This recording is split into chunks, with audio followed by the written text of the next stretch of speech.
In the last year, 2019, the Greenland ice sheet lost 1 million tons of ice per minute. You have to imagine this, 1 million tons per minute. This cannot be undone by some smart technology. Now, what is happening? Let's have a look at the map. This is the latest insight from the Climate Change Performance Index done by German Watch. It was published yesterday. And more or less in color coding, if you look at this world map, the only countries that are to some extent, not fully, but to some extent in line with the Paris Agreement are the green ones. We also know that there is an interrelationship between the pandemic, biodiversity loss, and climate change, and that nature is absolutely fundamental.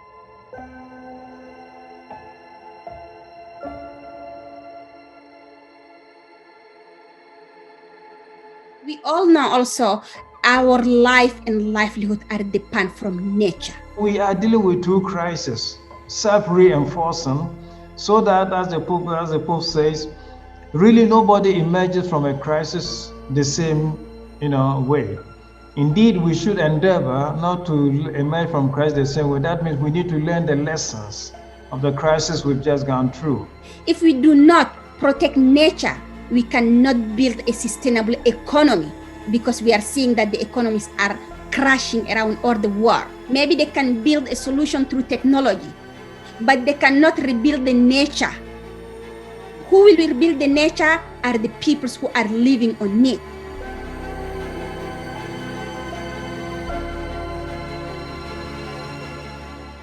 Pope Francis said at the beginning of his encyclical Laudato to see that the violence that is within the human heart, that's what is playing out on these other elements and how we treat the environment, how we treat the poor, how we treat the rivers and mountains and all of that.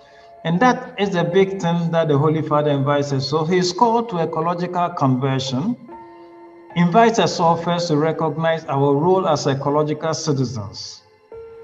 Okay, all of us are ecological citizens because our lives and the ecology are interconnected. Indigenous people are protecting 80% of the world biodiversity.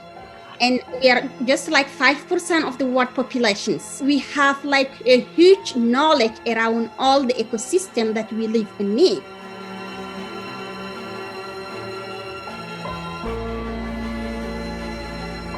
I think we know all the solutions. They are in our hand. And we know also it is very urgent. We have only 10 years that left. So the solutions can come, of course, from the solar energy to shift from the fossil fuel to the renewable energy.